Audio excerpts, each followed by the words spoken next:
Oi,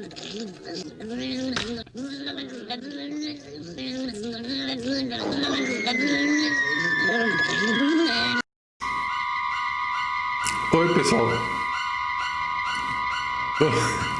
Continuando a aula, não sei se alguém reconheceu aquele filme exatamente o que era, né? Depois eu vou dando umas pistas à medida que a gente for andando, né? Continuando a aula, vamos para mais uma série aqui, Avançando o Conhecimento. Olha aí, fazia tempo que eu não falava de física com vocês, agora voltei a falar, né? Legal também. Vamos falar mais um pouquinho, em seguida, depois de física, direito. Lembre-se, eu não esqueci, tá bom? Vamos ali para a volta às aulas de física, né? Essas aulas aqui de agora, elas não são exatamente de física, elas são de matemática, né? Mas vamos que é sempre interessante voltar ao tópico e sempre tem alguma coisinha que passa despercebida ou que dá para acrescentar. Vou falar de exponencial. Falar, professor, tá brincando, segundo grau, né? Não, vamos falar. Garanto que vocês vão gostar no finalzinho. Começa com o primeiro slide. Olha só, a exponencial deriva da lei de crescimento exponencial, que é basicamente o que está escrito aqui embaixo, né? Você tem a variação de alguma coisa proporcional ao número de alguma coisa, olha. Tá? Você tem uma constante de ajuste aqui e ela é proporcional a um fator, tá? Então, quanto mais é interessante isso aqui, né? Quanto maior você tem o seu n, maior o seu delta n. Delta n vai ser ou de crescimento ou de decréscimo. Quando nós vamos falar de exponencial, de atenuação, tudo é melhor a gente deixar estabelecido aí. Uns minutinhos só, não custa. Tá bom? Olha aí, né? A constante de alguma coisa, né? A variação proporcional. Olha só, o delta n sobre o n já virou uma variação proporcional, certo? É uma proporção do todo que você tinha ali, em relação ao todo que você tinha. O fator aqui que você não sabe, né? Que é o fator x aí, né? É o que vai fazer essa variação proporcional, uma relação de causa e efeito. E o k é uma constante, né? Então, sei lá, tal coisa aumenta 5% a cada, sei lá, coelho. Isso aí, tá? É uma lei proporcional aí. Se é delta x mesmo, vamos pensar em distância, tá? Então, o k vai ser uma unidade proporcional ao recíproco, tá? Olha aí também, né? Delta x é distância, o k tem que ser o recíproco. Distância é menos 1. Se é tempo, o k vai ser tempo menos 1. Razoável, né? Então, esse k aí é uma constante que amarra todo mundo. A partir daqui, a gente vai pegar, fazer uma integração, joga aqui vai virar um logaritmo, depois levanta exponencial, tá? Lembrando, né, que seria delta n, delta x. Se for dn dx, fazendo a integral, a gente chega na lei exponencial que todo mundo conhece, né? Se o k for maior que zero, é um crescimento, porque exponencial é uma função crescente. Mas se o k for negativo, vai ficar exponencial de menos alguma coisa, uma função decrescente. Professor, quem está falando isso, professor? Calma. Eu vou chegar em um ponto.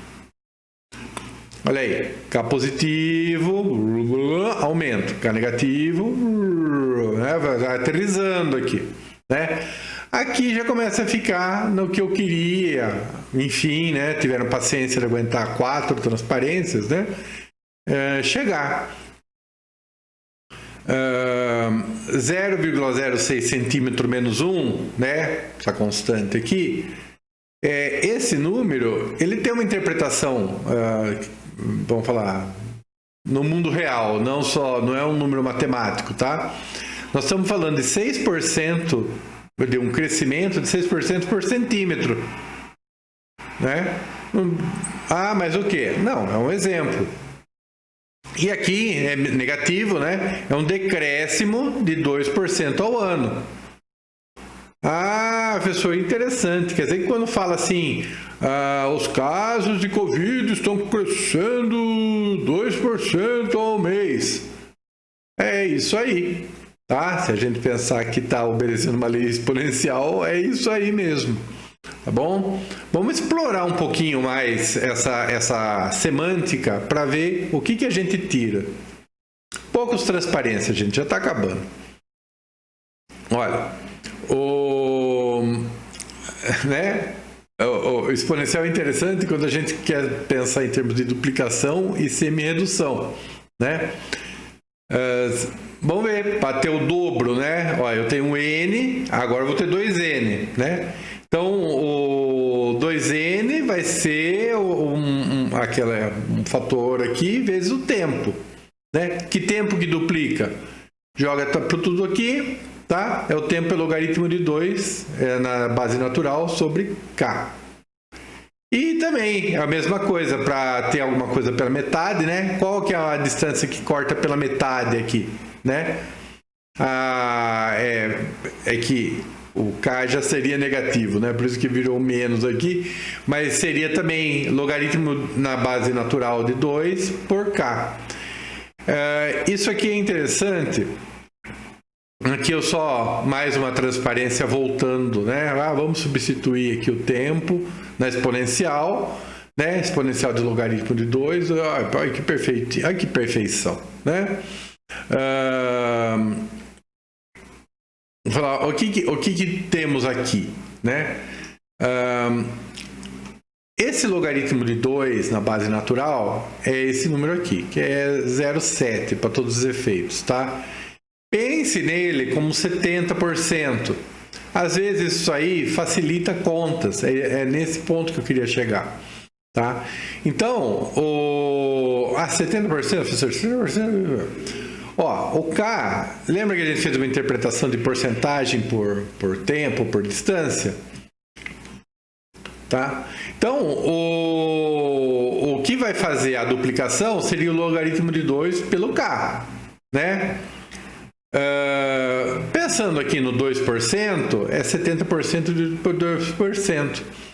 Essa conta rápida aqui, tá? Você pega 70 e divide por K, ela faz milagres. É isso que eu não queria deixar que vocês perdessem, né? Então, por exemplo, fala assim, nossa, minha poupança está dando 1% ao ano. Quantos anos eu preciso para duplicar a minha quantidade de dinheiro? Sem pensar, 70 dividido por 1, 70 anos. Professor, o senhor fez isso de cabeça, nem usou a calculadora. Não precisa, gente, olha aí. É isso que é interessante. Tá? Então, às vezes fala assim, os casos de Covid no mundo estão regredindo 7% ao mês, né? Não tem dúvida, tá? 10 meses você vai ter metade dos casos. A curva exponencial vai caindo, né? Então aqui é a redução.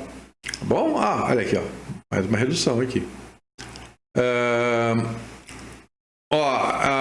Uns exemplos aqui facinho de tocar no assunto, né? Atualmente o Brasil está em recessão, né, gente? Mas quando não estava uma porcaria também, não estava conseguindo crescer 1% ao ano, 0,8%, né? No milagre brasileiro, década de 70, né, que o pessoal disse que foi a grande nostalgia dos militares, tá? O Brasil crescia 4% ao ano, é ritmo chinês. O único problema é que foi um crescimento artificial, tá? Porque foi emprestado dinheiro para o Brasil, depois o Brasil tinha que pagar esse dinheiro, né? Enfim, 4% ao ano, né? Era um milagre brasileiro. né? O problema é o seguinte, se você pensar que o país cresce 4% ao ano, como a China, vamos supor, falar que bom, todo mundo vai ter emprego, mas será que vai ter energia elétrica? Quanto tempo você vai precisar duplicar a capacidade de produção de energia elétrica ou, como é que fala? Ou as linhas de transmissão? Muito fácil, tá? Olha aí, em 17 anos você teria, não sei quantas usinas hidrelétricas tinha no Brasil dos anos 70. Mas quando chegasse no final dos anos 80, você teria que ter o dobro de usinas, né? Se todo ano mantivesse os 4%. Quer dizer, tudo que você tinha que construir tudo de novo e ter um segundo conjunto para juntar com o primeiro. Olha só que interessante, né? É uma conta rápida. Né? Nessa taxa aqui já fica mais fácil. Olha, mas vai lá, que interessante, né? Você está falando aqui que 4% ao ano duplica em 17 anos. Mas em um ano, não seria 4% ao ano, né? Ó, 4% vezes 1, exponencial, agora eu preciso de calculadora, tá? Deu um pouquinho mais de 4%. Essa que é a graça da exponencial, tá? Ela não é, como é que fala? 4% ao ano não é 4% fixo, depois aumenta, não aumenta. É uma curva contínua, né? Então, a média dela vai dar 4%, mas o resultado final é mais que 4%, né, no final do ano. É aquela coisa do juro composto, né? Olha aí, né? A exponencial, né? Aqui é uma formuleta também, são os dois primeiros termos aí, né? Os três primeiros termos da expansão da exponencial, mas é bom guardar ela também, tá? Então, 4 mais 0,4, né? Mais 0,4 ao quadrado, dividido por 2 aí, vai dar esse cacareco aqui, 0,08. Tá bom? Essa aqui é o último slide dessa parte aí de porcentagens, né? Eu falei de decréscimo, aí eu estou falando de aumento. Não sei se vocês mexem com informática e já ouviram a lei de Moore, né? Nunca ouvi falar no Moore. Quem que é Moore? Moore é um cara da década de 60, tá? Eu era uma criancinha. Fundador da Intel. Ah, tá bom. Então, ele falou, né, ele ali, né, o colega do Stan Lee, né, colega do Ennio Morricone, o pessoal daquela década de 60 lá, ele falou assim, na Intel, o número de transistores dos chips aumentará, né, em 100%, né, quer dizer que dobra, custando a mesma coisa falou 24 meses, depois ficou 18, né? Então, olha só que interessante, aqui estamos numa lei exponencial. Ele falou isso na década de 60 e é comum ter os artigos que falam, será que já escapamos da lei de Moore? Será que a lei de Moore ainda vale? Né? Estava falando do microprocessador e agora as coisas são mais complexas, né? Bom, esse aqui eu achei um gráfico, né, de tendências, né? Bom, isso aqui é uma reinterpretação. Cada 2 anos você pode comprar um computador com o dobro da velocidade pelo mesmo preço. Não sei se é exatamente o que ele falou, né? Cada 2 anos, então, o seu computador, você tem um computador, vai vir um computador 2 anos depois que faz o dobro, e você falava, poxa, se eu tivesse esperado 2 anos, teria comprado uma máquina com o dobro da velocidade. Vamos fingir que sim, né? Mas será que isso ainda vale? Então aqui está uma tendência, ó, da década de 70 até 2020, né? Então, o tanto de transistores que entra aqui nos microprocessadores, né? Daí ele fala assim, várias curvas aqui, tem até cara de lei, de uma lei exponencial, daí precisava ver se bate com esses períodos aqui, né? Olha, esse dos transistores está seguindo, né? Os outros mais ou menos, né? Então é interessante, tá? É um exercício de pensar, tá bom? Vamos dar uma trégua aqui, porque agora a gente vai falar sobre atenuação de fotos, mas não Even antes the mere mention of the word is sufficient to tava induce passando um panic. filme aí, né? Uma coisa que tem um tomate ali. Tomato.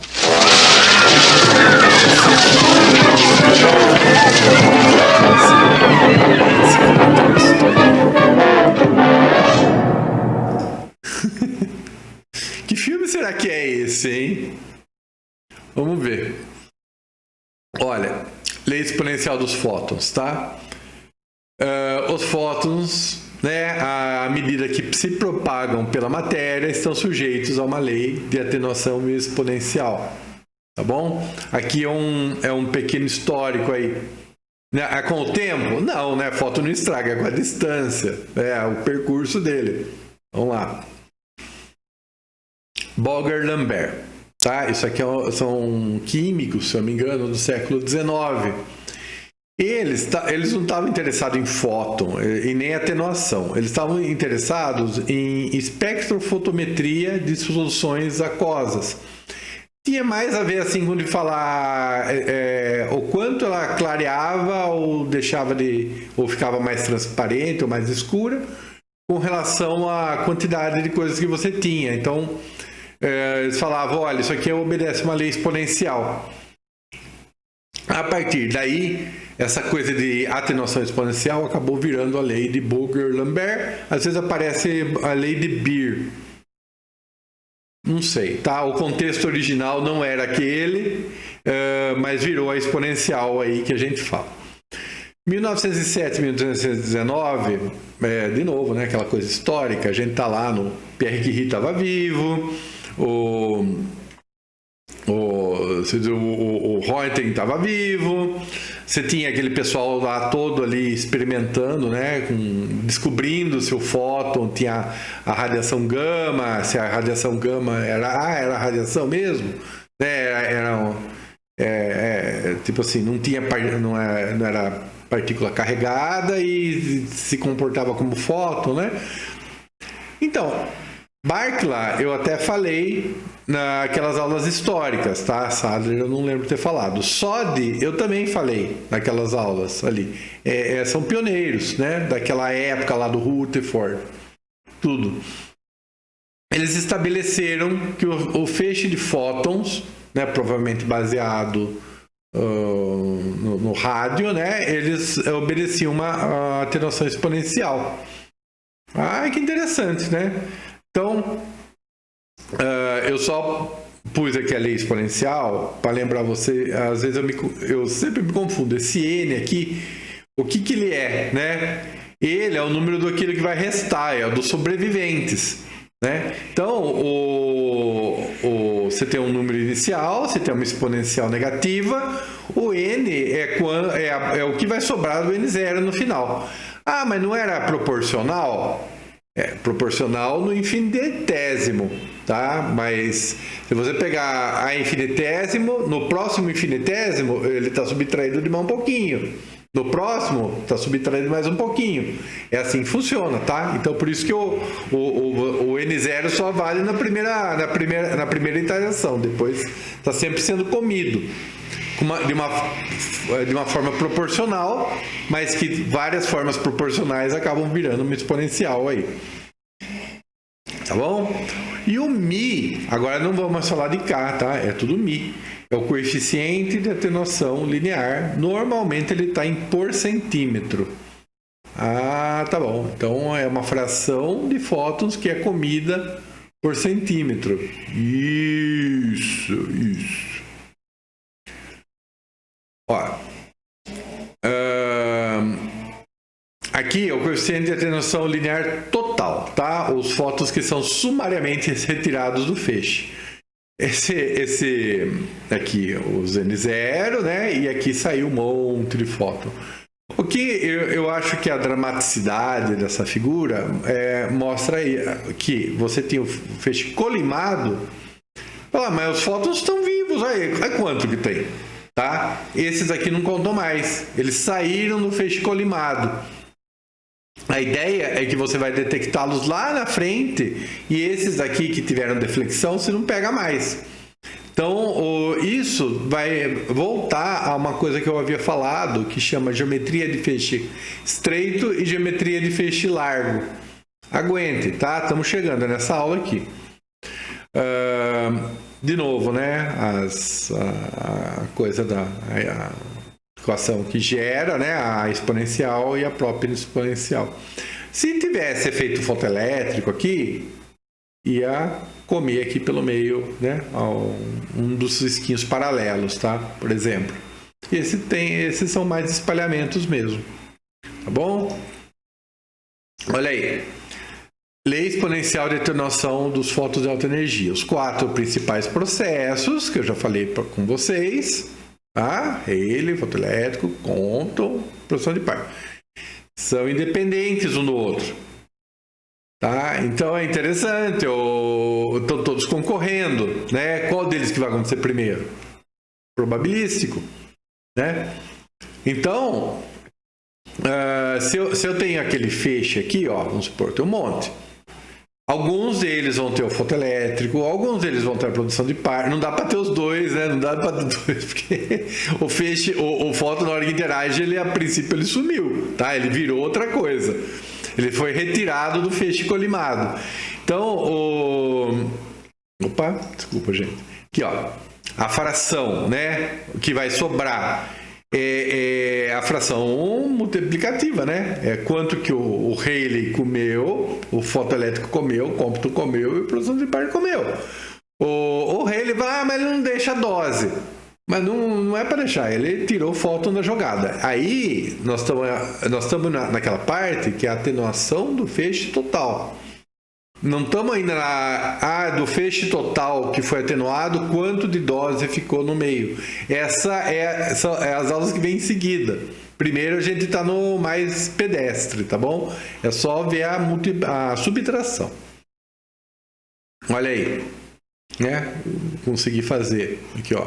A exponencial do processo do Rayleigh, tá? Ele é um fator aqui. Quanto que vale esse fator? Tem que pegar numa tabela. Mesma coisa. Do fotoelétrico. Interessante, né? E para qual energia? Bom, sempre para uma energia definida, tá? A exponencial tá o Mi, os coeficientes aqui lineares estão todos definidos como em função da energia, vale para uma energia fixa, né? Do Compton e da produção de par. Portanto, temos essa multiplicação de exponenciais e soma-se todos os coeficientes e a soma de todo mundo virou o Mi total, tá? Olha que bonitinho. Que interessante, professor, né? Então, quer dizer, tiro do feixe, mas a princípio é um conjunto, todos os mecanismos agindo em conjunto. Aí chegamos, tá? Onde o professor Renato queria, na atenuação dos fótons da geometria, né? Nós estamos feixe monocromático, feixe colimado, ó, monocromático quer dizer, tem uma energia só, senão não vale para falar de exponencial. Feixe colimado, saiu da colimação, saiu do feixe. Então, de novo, a exponencial está nesse aqui. Isso tudo leva à geometria de feixe estreito. Tá? Vamos ver o que o Renato quer dizer com isso. Muito bem. Olha. Aqui, esquecem aqui esse lado. Vamos ver esse primeiro. Tá? Aqui tem uma fonte, então está saindo assim as coisas colimadinhas. Podia vir. Aqui é uma fonte, como fala, divergente, tá? Vamos fingir que ela está vindo reto assim. Ela vai ser detectada aqui nesse detector e vai passar pela atenuação aqui do meio material, tá? Parte desses fótons não vai chegar aqui. mas parte deles vai ser espalhada. Quer dizer, não é aquela coisa do feixe que chega no detector. Você tem fótons aqui que tinham sido descaminhados, né? Eles saíram da colimação, por exemplo, mas ainda assim eles conseguem chegar no detector, né? Isso daqui remete tudo à geometria de feixe largo. Então, tipo assim, eu particularmente eu escaneei essa coisa, eu nem acho ela tão legal assim, né? O que eu quero falar? Que a lei exponencial que normalmente está tabelada é a de feixe estreito, tá? É a que está pensando de você só pegar os fótons que eram os originais e que sobreviveram, tá?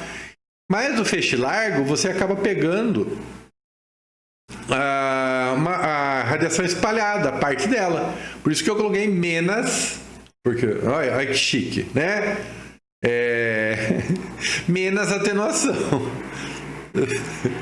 Tá bom? Então, a exponencial do feixe largo, que é a normalmente tabelada, ela tem a quedinha exponencial bonitinha. A do feixe estreito, a do feixe largo, a gente nem é exponencial para início de conversa, tá? A gente pode considerar como exponencial uma faixa aí de valores. Não tem por que ser exponencial, não tem por que ter uma lei exponencial. Não é aquele incremento proporcional que está em jogo. Os fótons espalhados chegam no detetor por qualquer motivo. Quer dizer, acho que deu para entender, né? A outra coisa, olha só, a queda do feixe estreito, né, colimado, ela é a mais abrupta, né? A outra demora mais para cair. Então, por isso que tem menos atenuação. Isso é importante por causa do seguinte, eu já vou antecipar para vocês qual que é o problema.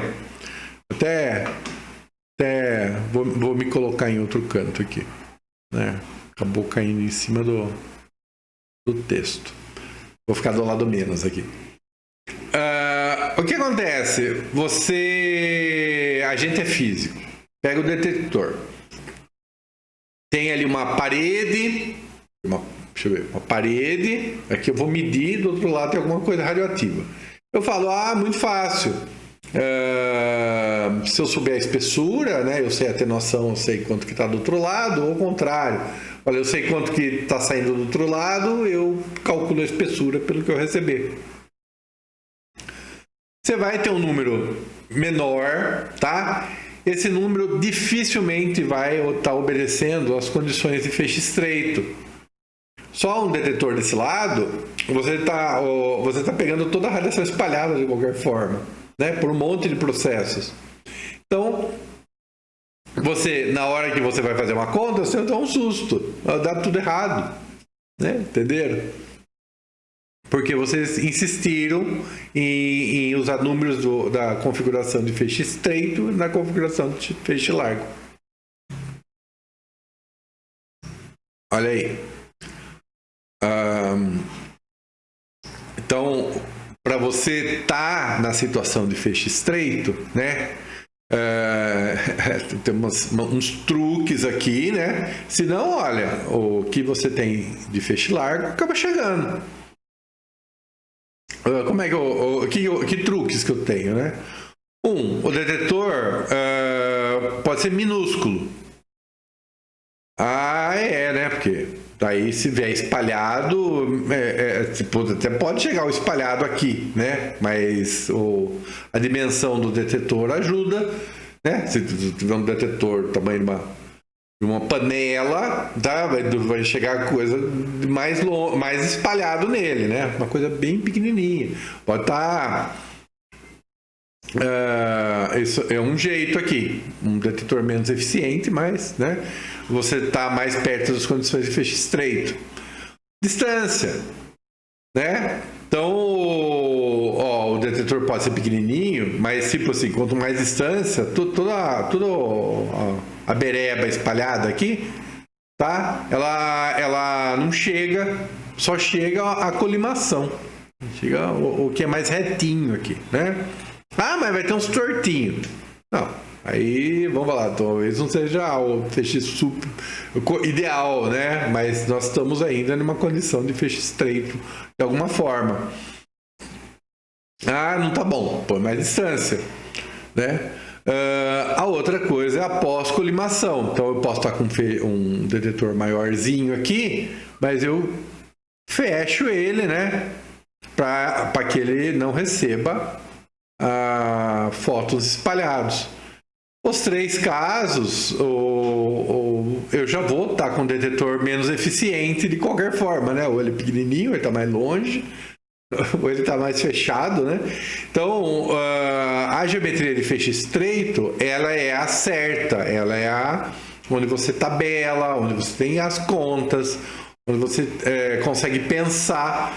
Mas, por exemplo, se eu estiver pensando em blindagens, fica um pouco complicado. A blindagem tem o componente espalhado. E ele fala, e onde que tem essas tabelas de feixe espalhado? Não existem. Então, você tem uns jeitos aí de ficar estimando, né? Vamos falar, cozinhando, mas a atenuação que você vai ter ou medir no final não é a tabelada, é uma atenuação diferente. Bom, aqui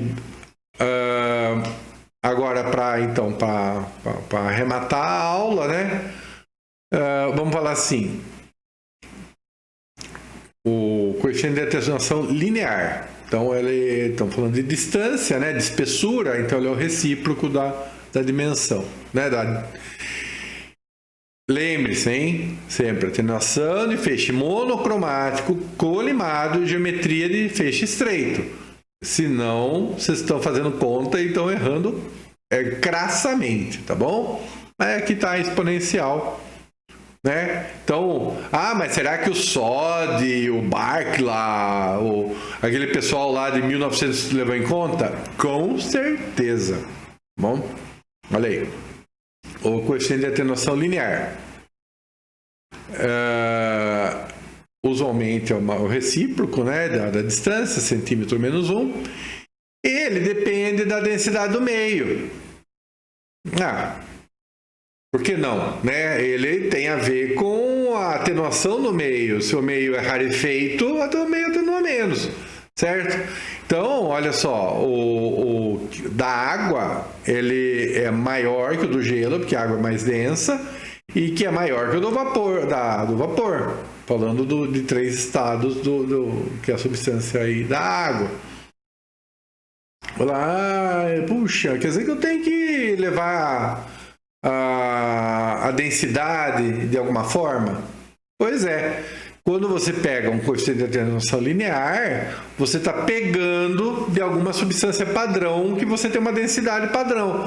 Vamos supor, o chumbo. O chumbo tem aquela densidade de cursinho lá, esqueci o número, tá? Não vou nem arriscar. Você fala, mas será que o chumbo do Brasil é a mesma densidade? Bom, a gente aprende que chumbo é chumbo mas eu acho que na prática não é não, né? Então, um pequeno cuidado que tem que ter, né? Aqui é uma coisa interessante que vai aparecer de novo mais para frente e eu vou pedir para vocês não esquecerem dessa coisa aqui, do livre caminho médio de interação. Em inglês se chama Mean Free Path. E ele é o recíproco, tá? Então, isso aqui seria o recíproco de uma distância, agora virou uma distância, tá? O fóton, ele não tem um range. Porque o elétron ele vai correr até parar, né? Ele tá um atrito ali, né? Ele perde energia continuamente. A gente sabe que não, né? Que ele escorrega, depois de repente dá uma é um processo médio, né? O contínuo. O fóton não. Mas será possível que eu tenha um fóton de 1 keV e ele pode passar uma parede de chumbo de banco, né? 1 keV é tão ridículo. Pode. Tipo assim, vai ser contra a probabilidade, mas que ele pode. Então, tipo, não tem um range para fótons, né? Você usa o livre caminho médio para tentar caracterizar uma distância representativa de uma interação. Quer dizer, provavelmente é uma distância média que mais ou menos os fótons interagem. Só para vocês terem ideia, depois vocês tentam fazer um paralelo na cabeça de vocês, que nós estamos falando de exponencial, e lembra da distribuição poissoniana lá, dos sobreviventes? Tá? Não tinha uma exponencial ali? Pois é, o fóton sobrevivente é aquele que não interagiu, né? Então, e os outros? Interagiram. Mas quantas vezes? Bom, geralmente só uma, né? Não dá para interagir duas com o mesmo processo, com qualquer um. Depois que interagiu, ele perde a natureza dele. Tá bom? Então, é isso daí, tá? O fóton que não interagiu, ele normalmente percorre essa distância aí, é o mean free path. E aqui é onde a aula mais ou menos chega, que é o seguinte: para a gente tirar a densidade da jogada, que enche muito saco, né? Como é que? Mas o ar. Tá bom, mas o ar em Poços de Caldas é melhor, né? Em Campos do Jordão, né? Bom, é mais alta, a densidade é diferente. E aí, como é que corrige? Chegou uma frente fria, como é que corrige? Vai estar tabelado? Não vai, você vai corrigir pela densidade. Mas, então, essa atenuação já vem por unidade de densidade, tá? E daí ele chama coeficiente de atenuação de massa. Olha aí. Dividir por ρ. Mas daí o ρ tem que aparecer de volta aqui, né? Senão dimensionalmente nem dá certo. Então, bom, é só pensar, tá? Que aqui é grama por centímetro cúbico. Aqui em cima é centímetro cúbico, né? Por centímetro cúbico, vai um corta-corta aqui. Nós vamos estar falando de centímetro quadrado por grama. Nossa, que unidade esquisita é essa de coeficiente de atenuação de massa? Centímetro quadrado por grama é o recíproco do que a gente chama de profundidade. Eu até tenho material para falar sobre profundidade, eu não sei se é conveniente, porque eu vou começar a me parar em pontos que agora são importantes que sejam passados para frente. De repente eu faço um complemento, tá bom? A vantagem é que ele independe da densidade no meio, olha só, o μ da água é igual ao do gelo, que é igual ao do vapor. Então tá aí, mas será que é igual mesmo? Bom, talvez para um laboratório de química, como é que fala? De padrões não seja, mas para os nossos efeitos é. Certo? Essa aula não era tão comprida que nem a outra, era mais curtinha. A gente vai começar a falar das tabelas agora, mas não antes de eu pôr um filminho com os likes aqui, né? Vamos ver juntos, ó. Muito, muito bonito, olha. Olha, momento de tensão, hein?